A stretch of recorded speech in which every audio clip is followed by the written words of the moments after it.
Shalom.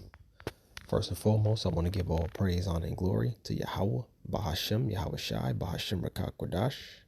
Double honor to the apostles and the elders of great Millstone who rule well. Peace and salutations to the elect scattered throughout the four corners of the earth. And I want to jump into this quick lesson. As you can see, I have on the screen here an article from the New York Post going into just some updates with the migrant crisis, updates with the status of,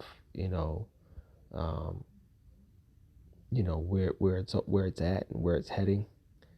It feels like every other day there's something new to report about, the status of these migrants and the effect that they're having on our society currently, on this society currently. All right. And it's interesting, man, that, as the days go on, this stuff fits right into Bible prophecy. Like these are pieces that fit perfectly. Okay. And it makes all the sense in the world. Lines up with scripture, lines up with the spirit of what's happening in this world, what happened in this country, in these cities, and the end that we're expecting. Okay. This particular article from the New York Post, it says Illinois judge rules illegal migrants can carry guns. Okay, so this is an update. This was published today, March 20th, 2024. All right, and yeah, man, just something else to pay attention to. Just something else to keep your eye on. I'm gonna play. It's a 1-minute video, so I'll just play it, and just check out the energy behind the people that are reporting on it, you have to take basically the job is at this point, what the job is to, keep your eyes peeled, okay, be informed, and watch out for the prophecies, man. This stuff lines up so perfect with what we're expecting, according to what we've been learning, how the book is written, how the prophecies are written, the times that we're coming into, all of that. All right, so I'm just gonna play this video. Let's get this going. Florida Senator Marco Rubio's back with us. Senator, great to have you as always. Let me get this straight. By the very nature of their presence in the United States, if you don't respect our laws, borders, and sovereignty, you are here illegally. Okay, you're not a citizen. You don't have constitutional rights like a U.S. citizen, do you? Well, this is a ruling by an Obama-appointed judge, I believe. And look, what they're trying to do is blur the line between citizenship and everything else, people that are here illegally. And then so that you've seen cities, for example, make an effort to allow people that are in this country illegally, that aren't even citizens, to vote. This is another example in this case. And you almost wonder if it's not being done to sort of mock both gun laws and also a whole understanding of the value of being a citizen of the United States of America. There has to be a distinction between citizenship and non-citizenship, between being legally here and not legally here. If there's no distinction between being here legally or illegally, and there's no distinction between being a citizen or not being a citizen, then what's the point of even having citizenship? What's the point of even having immigration laws? And this is just one more mockery that we're finding in our court system. Luckily, I expect that this is going to be appealed and overturned at some point, because it's an absurd outcome.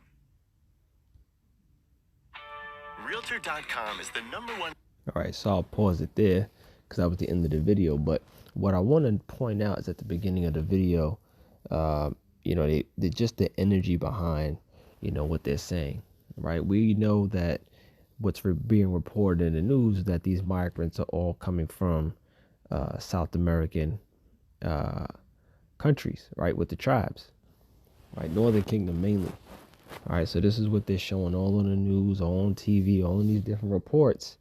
And what I find interesting is, as they continue to report on these migrants, they are finding more and more ways to demonize and criminalize these migrants, and attach them to, our people, the tribes, right?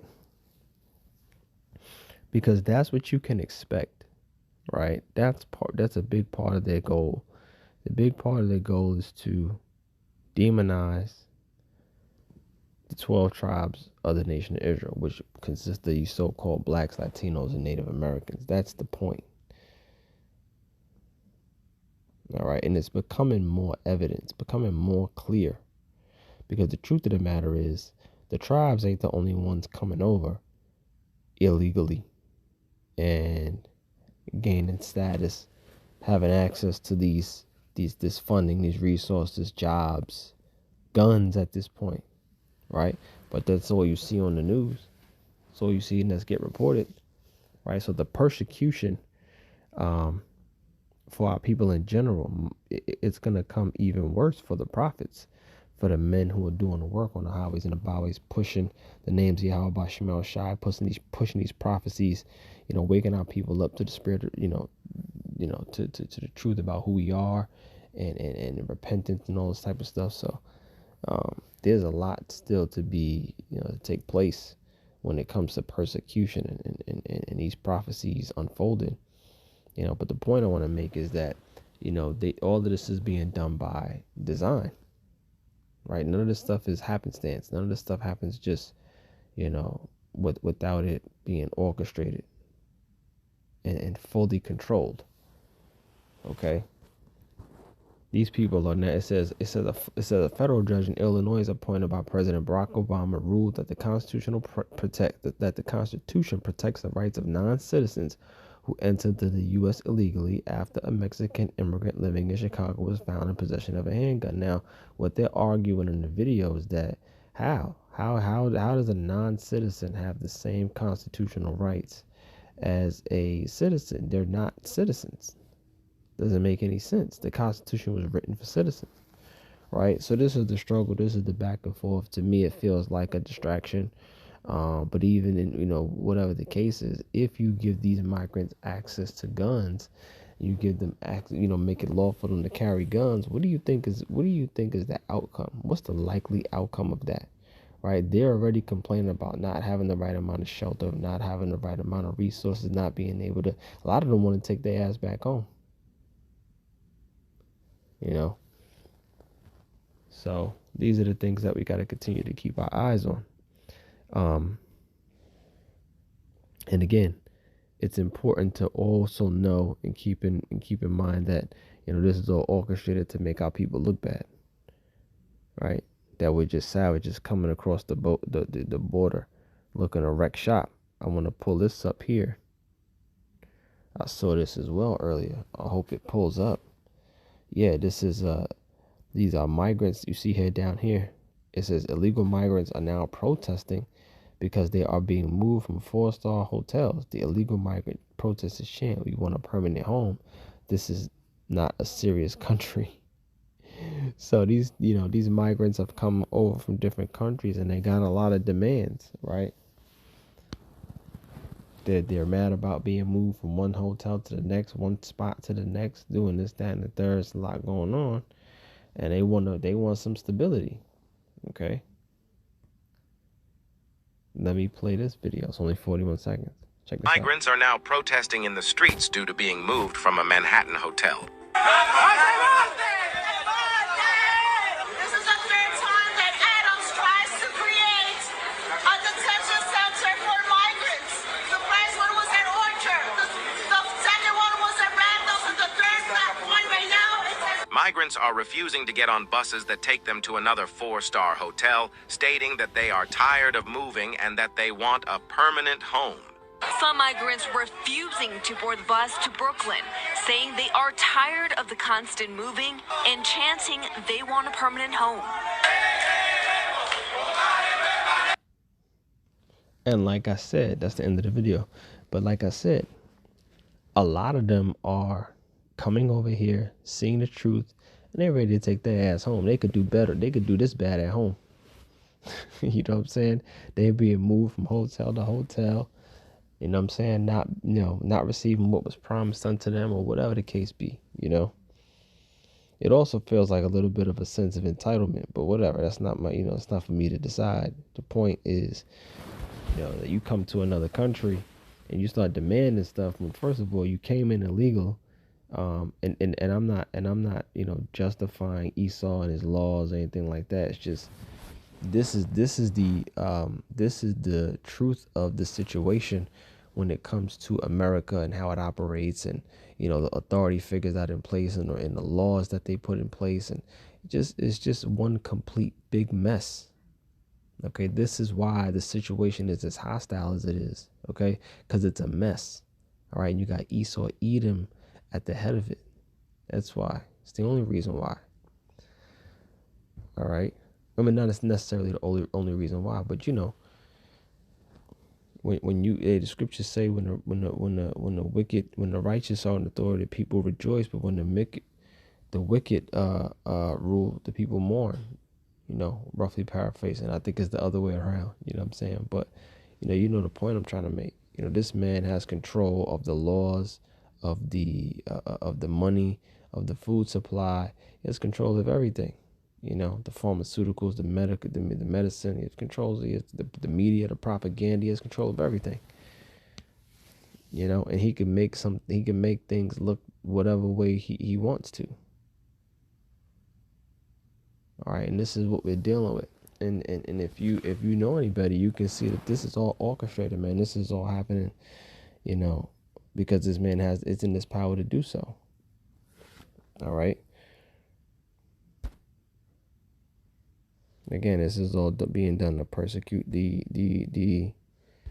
nation of Israel, namely the elect, those who are calling on the names of YAHAWASHI. He wants the Lord's chosen out of here. This is Psalms 83 and verse 1. It says, "Keep not thou silence, O power. Hold not thy peace, and be not still, O Most High. For lo, thine enemies make a tumult, and they that hate thee have lifted up the head. They have taken crafty counsel against thy people, and consulted against thy hidden ones." Yeah, so that's what they do to our people. Take crafty counsel, you know, come together and decide what is the plan going to be for our people. Okay, do we just completely exterminate them? Do we put them, you know, do we change these laws and do this and do that? And, you know, that's basically how it operates. Verse 4 says, "They have said, Come, and let us cut them off from being a nation, that the name Israel may be no more in remembrance." So that's really what they do. They want to do. They want to cut us off, not allow us, and to a degree, they're doing that now. Okay. Because we don't go by the name Israel in this land and here in America. We, you know, our people identify as black or African American. All right, that's that identity crisis that we be talking about, that our people are under. So, you know, we have a severe identity crisis. You know, not knowing who we are allows them to cut off the name of Israel and make it be no more in remembrance. All right, that's how that works, man. So again, this stuff is orchestrated. They're putting it together the way they want to put it together.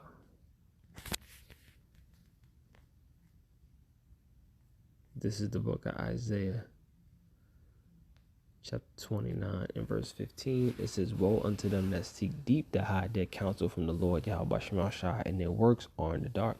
And they say, Who seeth us and who knoweth us?" You know what I'm saying? So, you know, there's a lot that this man has to pay for. There's a lot that he does secretly. These crafty counsels, you know, taking confederates against, being confederate against, you know, the nation of Israel, namely the elect, and trying to push forth his agenda. You know, this is pushing forth an agenda, man. Right? They want these migrants here for a particular reason, and we're gonna know sooner than later what that reason is. All right, we know they plant them here to create crime and to create chaos. All right, we know that already. So, you know, we just have to let the prophecies play out and see where it lands, see what happens, you know.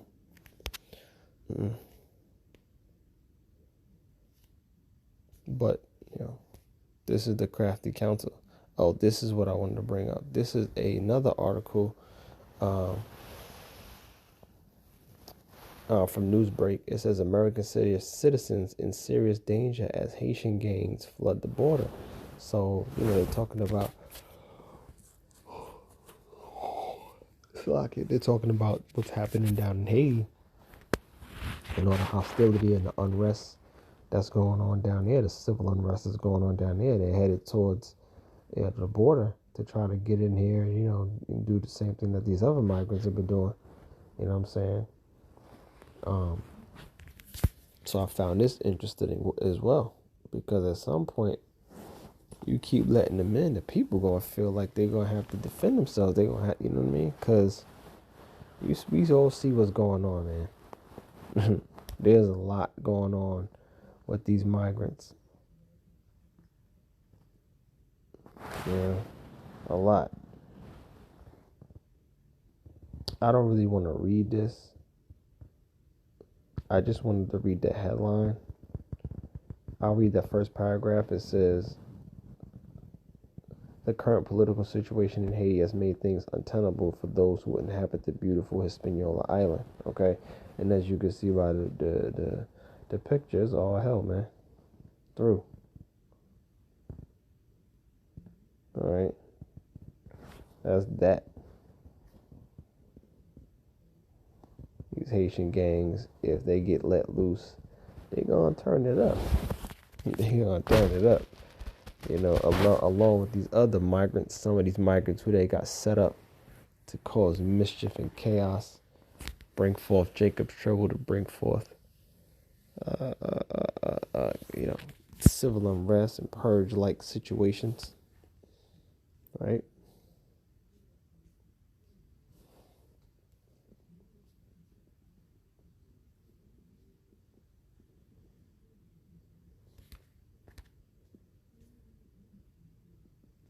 Let's see.